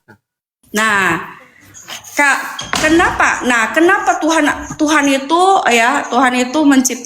Tuhan itu harus menciptakan manusia menciptakan manusia dan harus melahirkan Tuhan. Karena itu Yohanes 3:16 gitu loh. Yohanes 3 ayat 16 ya, begitu besar kasih Allah akan dunia ini yang mengaruniakan anaknya yang tunggal, itu berbicara tentang kasih. Nah, sama seperti Bang Ghazali ya. Ini saya kembali ke Bang Ghazali. Nah, Bang Ghazali tadi menyatakan seperti ini. Kalau misalkan nih ya, atau Bang Lodi ya, di dalam Kristen itu kasih itu sama seperti di agama Islam. Tetapi kenapa di dalam Islam itu dikatakan perangilah ya? Karena misalkan nih contohnya ada orang nih ya, ini contoh nih tadi ini kita kembali nih ini bicara tentang kasih. Nah, ini contohnya nih ya. Misalkan ada nih saudara kita diperkaos atau keluarga kita diperkaos. Nah, apakah kita harus diam aja? Bukan begitu juga konteksnya gitu loh. Nah, kalau misalkan makanya dikatakan cerdiklah seperti ular, tuluslah seperti merpati. Sinandar lama nggak kelihatan. Lama lu nggak kelihatan, kemana aja lu? Ya, selamat malam. Assalamualaikum Bang Loding, Ustadz Ghazali, Ica, selamat malam. Waalaikumsalam. Makasih. Iya dari Bang ya, Loding. bersyukur saya nih Kang Nandar naik ini karena ini murid Kang Nandar yang lama teman-teman. Alhamdulillah bertemu di kamar saya. Dari mana? Si Nandar yang kabur mulu dia, sudah lama nggak kelihatan dia. Saya lanjut ya. Ya, lanjut. Nah, saya lanjut ya, sorry ya. Nah, sama yang itu tadi. Nah, kalau misalkan dibilang, misalkan nih anak atau saudara diperkaos, apakah harus diberikan? Pasti kita akan melawan. Nah, makanya cerdiklah seperti ular, tuluslah seperti merpati. Ya, kalau misalkan ada yang diperkaos itu namanya kita harus ya membela diri. Bukan berarti kita itu bukan berarti kita harus membalas. Tidak, itu pembelaan. Kita harus membela diri kita supaya kita tidak terjadi yang namanya hal yang misalkan nih dia mau melakukan itu kita lakukan lagi. Nah, bukan seperti itu konteksnya. Tapi kita di sini mengambil bicara tentang kasih itu apabila ada orang yang membunuh keluarga atau saudara gitu ya. Nah, tetapi itu sudah terjadi. Nah, kita kembali lagi itu sudah terjadi ya. Nah, itulah bukan di depan mata kita, tetapi ini berbicara yang sudah terjadi. Ya, ini hukum kasihnya, hukum kasih di dalam kekristenan seperti itu.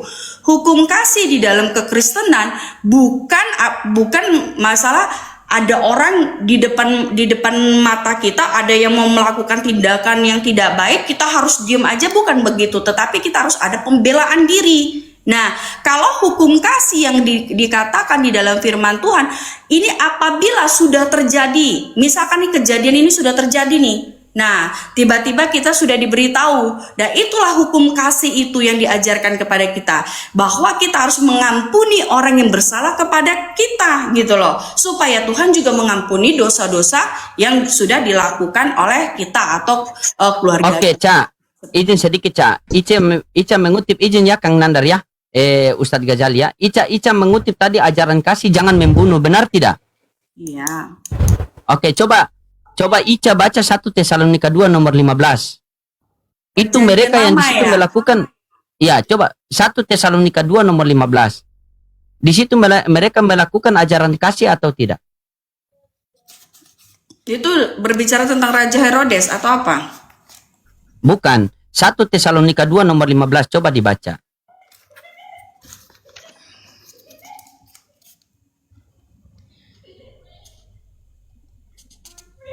Tesalonika. Ica ini yang penting jawab. Enggak bisa gitu ya. Oh. Penting. Kita jawab enggak, ini kita harus betul-betul pahami Alkitab itu, jangan asal sembarangan jawab, ujung-ujungnya upah dosa adalah maut, bahaya. Nandar, gimana kabarmu Nandar? Lama nggak kelihatan, kemana aja?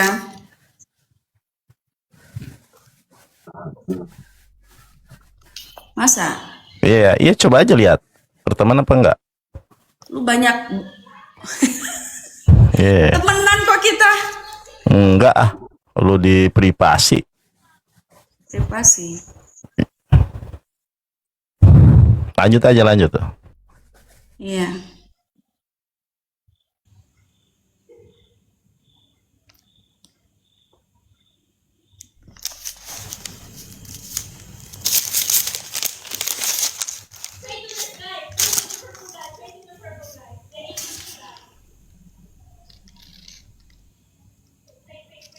Iya Pak, loading. Mau yang mana? 1 Tesalonika 2 nomor 15. 1 Tesalonika 2. Kok jadi aku diem aja? Gara-gara si Nandar ini. Iya, lama nggak kelihatan nih Nandar. 1 Tesalonika 2 ayat 15. 15 ya, oke. 1 Tesalonika 2 ayat 15 begini firman. Ini sukacita atas jemaat ya. Yang membunbun Tuhan Yesus dan para nabi dan telah menganiaya kami. Apa yang berkenan kepada Allah tidak mereka pedulikan dan semua manusia mereka musuhi. Nah, yang mau dipertanyakan apa sini? Oke, di situ orang-orang Yahudi itu membunuh Yesus kan? Itu perbuatan kasih atau tidak kasih? Emang itu yang membunuh ya, yang menyalibkan atau membunuh orang itu kan mengatakan yang membunuh ya. Tetapi kalau kita berbicara itu bukan pembunuhan, tetapi itu berbicara tentang. Nah, bagaimana kau tertulis membunuh, kau rubah lagi bukan pembunuhan? Bagaimana Ica? Sudah jelas-jelas tertulis orang-orang Yahudi itu telah membunuh Tuhan Yesus. Oke, saya tanya sama kamu di sini, apakah dia pengikut Yesus Kristus atau tidak? Saya tidak tanya itu. Yang membunuh Yesus, iya, oke. Yang membunuh Yesus itu mereka melakukan ajaran kasih atau tidak? Lah, mereka mengikuti ajaran Tuhan Yesus tidak? Mereka mengenal Tuhan Yesus tidak? Itu yang harus kita cari tahu dulu. Iya, yang saya tanya perbuatan baik atau tidak membunuh Yesus itu? Lah, dia mengikuti ajaran siapa? Bukan saya tanya dia. Ya, yang saya tanyakan ketika membunuh itu begini, Ca. Ketika membunuh itu ajaran baik atau tidak? Iya, saya tanya mereka itu mengikuti ajaran siapa? Kalau Saya tidak tanya itu masalahnya. Entah mereka mau ikut ajaran siapa saya tidak tahu. Yang penting ketika melakukan pembunuhan itu perbuatan baik apa tidak? Tidak. Tidak baik, perbuatan tidak baik. Kalau ada orang yang ada orang yang mendukung perbuatan tidak baik itu, berarti orang itu baik atau tidak baik? Yang mendukung siapa? Iya, saya tanya dulu, kalau ada orang yang mendukung perbuatan mereka itu baik atau tidak baik? Oke, kita kembali lagi. Saya pertanyakan di Tidak, sini. saya tanya dulu, jawab dulu. Orang yang begini, Cak. Orang yang mendukung orang-orang Yahudi itu membunuh Yesus itu perbuatan baik atau tidak baik? Yang mendukung orang Yahudi itu siapa? Saya tanya. Sabar, saya tanya dulu. Iya, itu perbuatan baik atau tidak baik? Nggak bisa dong loading. Dia tidak mau jujur. Lanjut Kang Nandar. Dia tidak mau jujur Kang Nandar. Kecuali gini. Dia tidak mau jujur. Kecuali kalau misalkan kamu mengatakan gini, di situ pengikut Yesus itu berbicara tentang pengikut Yesus. Pengikut Yesus membunbun Tuhan Yesus. Itu perbuatan baik atau tidak? Nah, itu saya bisa Iya, jawab. taruhlah mereka ini bukan pengikut Yesus. Nah. Makasih Bang Luki. Jejak kemarin kesiran. Taruhlah mereka ini bukan pengikut Yesus. Tetapi ketika ada orang yang mendukung mereka untuk membunuh Yesus itu perbuatan baik atau tidak baik? Yang mendukungnya siapa? Kita harus Iya, cari tahu. kita tanya dulu entah siapa Nggak saja, bisa. nanti kita buktikan siapa orangnya. Yuk, Siapa orangnya yang kan mendukung dulu pembunuhan aja, itu biar kita terjadi. bisa tahu. Iya, bukan kita mendukung supaya oke nanti kita mendukung bahwa perbuatan itu siapa yang mengikuti, ya. Nah, saya tanya sama Ica. Aja, bisa kan gini loh, Ding. Kamu beritahukan saya supaya saya tahu. Nah, supaya saya bisa tahu dari pernyataan kamu yang menyatakan bahwa pengajaran Tuhan Yesus itu murid-murid Tuhan Yesus atau pengikut Tuhan Yesus itu mendukung. Tidak, Ica, bukan kita berbicara bukan konteks dalam murid-murid Yesus yang saya tanya. Tadi kan sudah dapat nih, orang-orang yang membunuh Yesus itu adalah orang-orang jahat, perbuatan tidak baik. Kalau ada orang yang mendukung, orang-orang yang membunuh Yesus ini, berarti orang yang mendukung itu orang baik apa orang jahat? Kita lihat konteksnya dulu, loading, ngadi-ngadi. Hah? Ya nggak bisa lah, ngaco lu. Yang mendukung orang untuk membunuh Yesus, misalnya saya, Bang Gajali, Kang Nandar, kita mendukung orang Yahudi untuk membunuh Yesus. Kita bertiga orang baik atau tidak baik karena mendukung perbuatan itu. Oke, saya ambil konteksnya kamu ya, bukan Iya, saya Ustadz Gajali sama Kang Yonatan Nandar. Kalau Tidak kita masalah. bertiga ini kita bertiga mendukung orang Yahudi untuk membunuh Yesus, itu perbuatan baik atau perbuatan jahat? Oke, kalau kamu meminta konteks di dalam keinginan kamu bahwa apakah kamu dan Bang Gozali dan Bang Yonandar itu mendukung ya, itu perbuatan salah.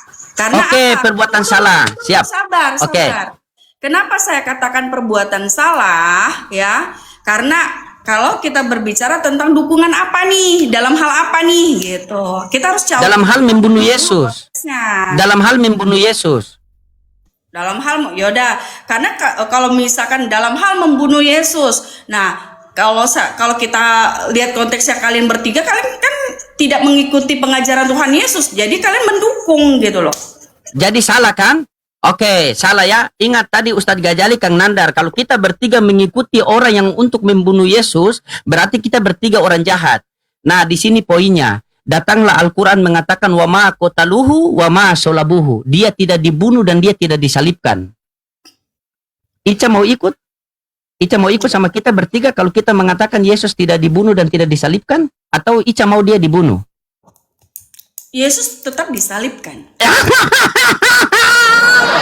Lanjutkan, lanjut. Silakan, lanjut. Kang Nandar lanjut. Ustadz Gajali. Tidak masalah, karena Izin masuk, karena di sini kita bicara konteks. Iya, masuk. Bentar, saya izin masuk sebentar ya. Setelah ini izin mau turun. Soalnya udah agak malam. Ini Kaca. Tadi seputar ini ya, saya tuh masih gregetan ya ketika Kaca bilang bahwasanya tadi sih sempat menyinggung agama kasih. Bahwasanya bagaimana dikatakan Islam itu agama kasih sedangkan ajarannya mengajarkan peperangan. Oke, ini saya sedikit bahas ini ya. Kaca, pertama, saya itu Islam dari lahir. Saya Islam tidak mengikuti doktrin. Saya Islam memang karena menemukan kebenaran ada dalam agama Islam.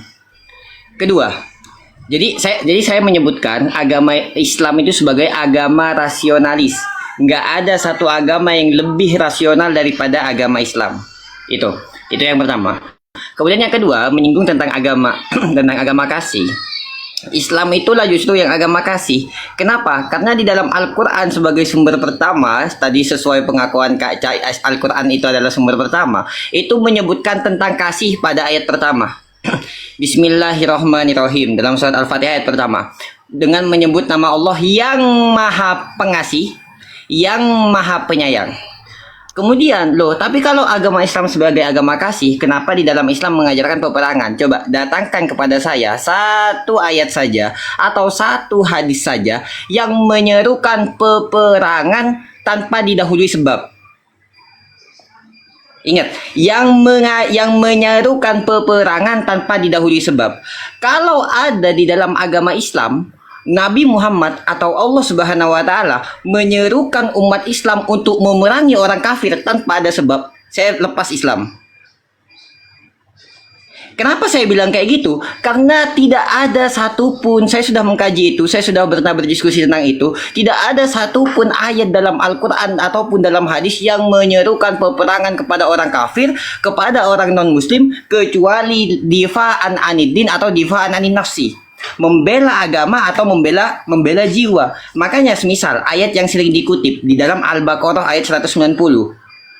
Wa qatilu fi sabilillahi alladhina yuqatilunakum wa la ta'tadu. Innallaha yuhibbul mu'tadin. Innallaha la yuhibbul mu'tadin. Atau dalam ayat lain, wa qatilul musyrikina haitsu kaffah. Perangilah orang kafir dengan secara keseluruhan. Apakah di situ perintah untuk melakukan pembunuhan kepada mereka? Enggak. Ternyata di situ Allah menggunakan sigot qatala yuqatilu. Artinya apa? Qatala yuqatilu artinya berperang, bukan melakukan peperangan. Berperang itu apa bedanya berperang dengan membunuh? Kalau berperang itu kedua pihak sama-sama melakukan. Kalau pembunuhan, Islam menemukan orang kafir dibunuh. Nah, itu namanya pembunuhan. Kalau qatala yuqatilu artinya peperangan. Jadi dilakukan oleh kedua pihak. Orang Kristen melakukan peperangan, baru kita melakukan balik. Jadi gak ada ceritanya dalam riwayat sejarah Islam, kemudian orang Islam pada mulanya melakukan peperangan. Pasti didahului oleh orang Kristen. Carikan kepada saya satu saja ayat Al-Quran atau satu saja hadis yang menyerukan umat Islam untuk melakukan pendahuluan perang. Silahkan. Oke. Nah, kalau misalkan ya Bang Ghazali bertanya seperti itu, nah saya juga akan bertanya seperti apa yang menjadi pernyataan Bang Ghazali, di mana di dalam Alkitab yang menyatakan perangilah agama Islam gitu loh. Tidak ada satupun, karena Islam itu kan Ada, boleh saya tunjukkan? Ada, di mana ya? ada. Oke. Saya tunjukkannya ada datanya. Ya.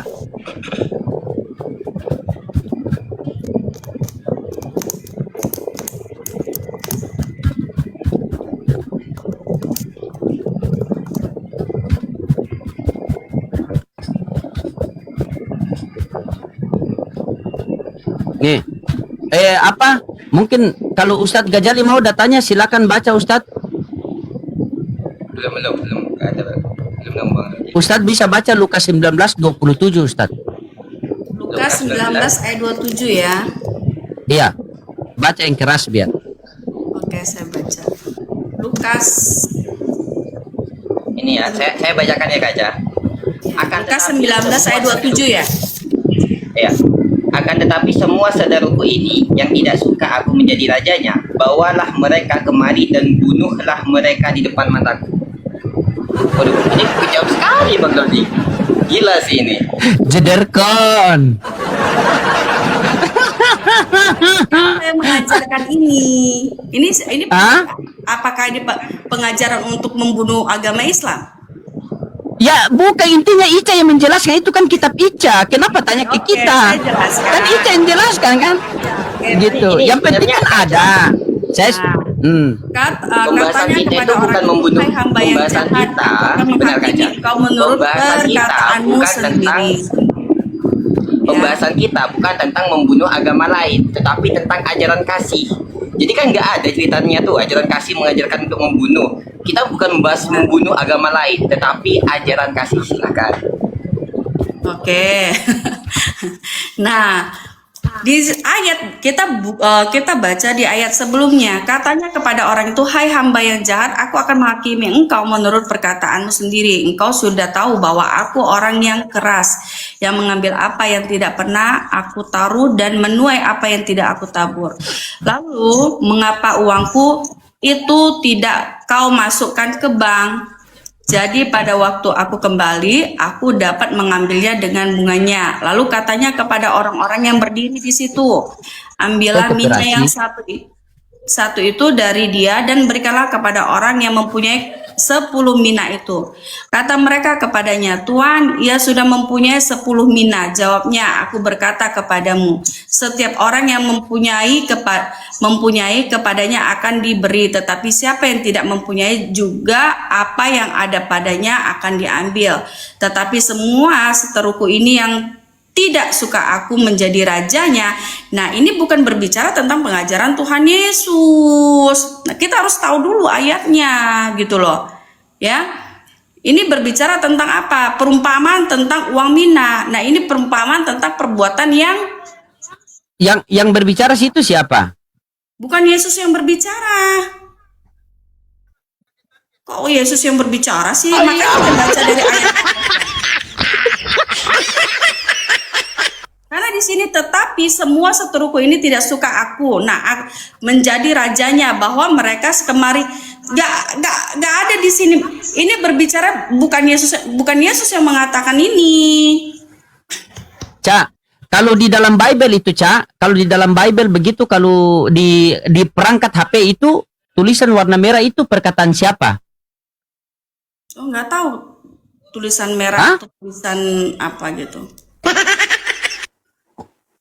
Emang ada Bible tulisan merah? Saya belum pernah mendapatkan di Bible gitu ya, di Di Alkitab. perangkat. itu Ica kan kemarin pakai perangkat. Ica kan kemarin buka Bible pakai perangkat. Kok cepat sekali lupa? Coba buka perangkat di HP itu. Kalau di handphone gitu, berbicara di handphone. Iya, di handphone. Lah kalau misalkan kita cuman hanya ini kan bukan Yesus sendiri menyatakan. Nah, katanya makanya saya baca di ayat sebelumnya gitu loh. Oke, berarti Ica mengatakan di situ bukan perkataan siapa ya? Bukan perkataan Yesus itu. ya? Bukan. Oke, baik. Coba kita buktikan ya. Silakan. Iya, sabar, kita buktikan ya. Ya. Sabar. Ya, ntar kita buktikan. Nih, Cak. Coba Ica baca sini, saya buka di sini, Cak. Cak, Ya. Lukas 19:27 itu perkataan siapa? Lukas 19:27 adalah perkataan siapa, Cak? Nggak ada di sini Jederkan. perkataan Yesus. Ya, marah sama dia, jederkan. Marah sama dia, jangan marah sama saya. Ini Lukas 19:27 adalah perkataan Yesus. Di sini di sini bukan perkataan Tuhan Yesus ya. Nah, Ini kalau tertulis perkataan Tuhan Yesus. Aduh. jawabnya aku berkata kepadamu, setiap orang yang mempunyai kepadanya akan diberi, tetapi siapa yang tidak mempunyai juga apa yang ada padanya akan diambil. Tetapi semua seteruku ini yang tidak suka aku menjadi rajanya, bawalah mereka kemari dan bumbunlah mereka di depan mataku. Nah, Perkataan ini siapa? bukan perkataan Tuhan Yesus. Kan ayat makanya di Kang Nandar, gimana nih? Masuk Kang Nandar. Mungkin Kang Nandar dia bisa agak jinas sedikit. Aku udah lama sama Ica itu. Ica tuh gak pernah nyambung. Dia nggak, Ca? Nah, nyambung apa kamu yang nggak dapet. Iya. Gak pernah nyambung dari dulu, Ica Kamu yang mah. nggak pernah bisa membantah perkataan saya. Jangan bilang nggak nyambung. Kalau Nggak pernah misal nyambung, gini Ica loh. ini. Kenapa saya tuh selalu membantah? Kenapa saya tuh selalu, karena memang di dalam Alkitab tidak seperti pernyataan diri kalian gitu. Kalau misalkan nih di dalam pernyataan kalian sesuai dengan firman Tuhan, saya akan mengatakan itu ya. Tapi kalau pernyataan kalian tidak sesuai dengan apa yang dituliskan di dalam Alkitab, ya saya tidak. Oke, baik. Apapun ya saya Baiklah, akan bantah. baiklah, Ca. Gitu loh. Baiklah, Ca. Kalau itu Ica tolak, kita kasih lolos saja ya. Coba bagaimana kalau Ica mau cari apa jalan keluar di Lukas 22:36? Lukas 22 ayat 36.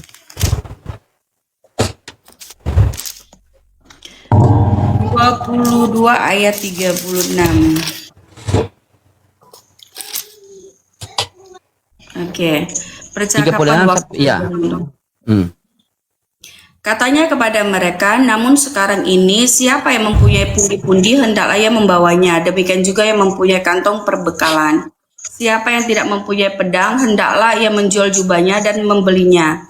Nah, kalau ayat ini Iya, sabar. Untuk apa? Sabar. Untuk apa Yesus memerintahkan menjual jubah untuk membeli pedang? Untuk apa pedang itu? Potong ikan kah? Paras rumput atau apa?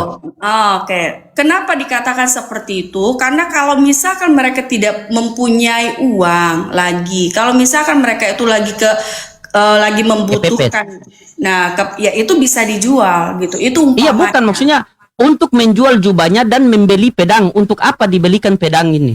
Gunanya apa pedang Katanya itu? kepada mereka, namun sekarang ini siapa yang mempunyai pundi-pundi hendaklah ia membawanya, demikian juga yang mempunyai kantong perbekalan. Siapa yang tidak mempunyai pedang hendaklah ia menjual jubahnya dan membelinya. Sebab aku berkata kepada kamu bahwa yang tertulis ini harus digenapi padaku. Ia terhitung di antara Oke. pemberontak. Oke, lanjut. Untuk apa jual jubah beli pedang? Untuk apa pedang itu? Gunanya untuk apa?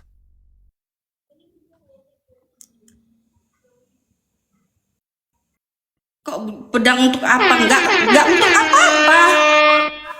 Untuk apa itu jual pedang untuk apa? Coba. Tidak Coba ada baca satu dituliskan di sini perikop. untuk Baca satu peperangan, perikop biar. Loding. Makanya baca satu perikop biar tahu. Oke, saya baca ya. Hmm. Oke. Ini percakapan waktu perjamuan Tuhan. Oke.